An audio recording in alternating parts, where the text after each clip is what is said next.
एक दिन थुंग थुंग दारू पीते पीते अपनी बीवी और बच्चे के साथ ससुराल से घर लौट रहा था। थुंग थुंग एक देवड़ा था, फिर भी थुंग थुंग को दारू पीते देखकर उसकी पत्नी कभी कुछ नहीं बोलती थी, क्योंकि थुंग थुंग भले ही देवड़ा हो लेकिन कभी अपनी बीवी बच्चे को भूखा नहीं सोने देता था।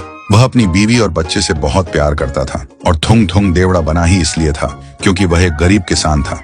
उसे हमेशा एक ही बात सताती रहती थी, अगर कभी फसल अच्छी नहीं हुई तो क्या होगा, और अगर उसे कुछ हो गया तो उसकी बीवी बच्चे का क्या होगा। इसी बेकार टेंशन की वजह से थुंग थुंग देवड़ा बन गया था। लेकिन जिस गांव में थुंग थुंग रहता था उस गांव में एक पुराना राज था।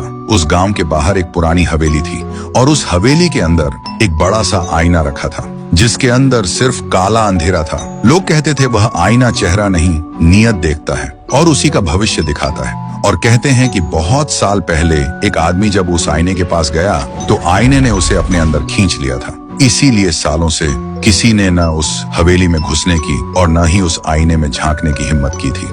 एक दिन थुंग थुंग उसी पुरानी हवेली के पास से अपने खेत की तरफ जा रहा था, तभी उसकी नजर उस हवेली पर पड़ गई। वह सोचने लगा, अगर ये आईना सिर्फ लोगों का भविष्य दिखाता है तो लोग इससे इतना डरते क्यों हैं? इसी सोच में वह धीरे धीरे हवेली के अंदर जाने लगा।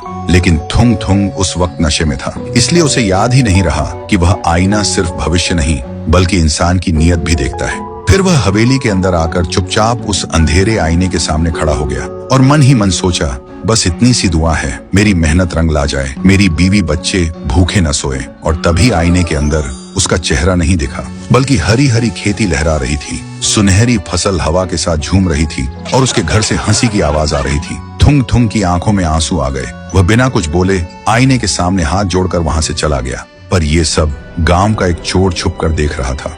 ये सब देखते ही उसके मन में लालच आ गया। वह सोचने लगा, गांव वाले झूठ बोलते हैं, ये आईना तो जादुई है जो लोगों का भविष्य उजाला करता है। शायद इसलिए गांव वाले सच छुपा रहे हैं ताकि सिर्फ वही अपना पेट भर सकें। क्या पता मैं भी आईने के पास जाऊं और एक ही दिन में कोई बड़ा हाथ मार लूं। ये सोचकर वह चोर भी आईने के सामने जा खड़ा हुआ और बोला, बैंक लूटूंगा, दुनिया का सबसे अमीर आदमी बनूंगा और जिंदगी भर ऐश करूंगा। जैसे ही उसने बोलना खत्म किया, आईने के अंदर का अंधेरा हट गया और लोहे की जेल के अंदर वही चोर कैद दिखा। आईने के अंदर उसका भविष्य नहीं, उसकी सजा दिखी। ये देखते ही चोर का शरीर कांपने लगा। वह गुस्से से चिल्लाया, झूठ है, सब झूठ है, और गुस्से में आईना तोड़ने लगा। लेकिन तभी आईना हिलने लगा और एक ही झटके में उस चोर को अपने अंदर खींच लिया। तो दोस्तों, भविष्य देखने के लिए किसी जादुई आईने की जरूरत नहीं होती। सच तो ये है कि इंसान की नीयत और उसके कर्म ही उसका असली आईना होते हैं।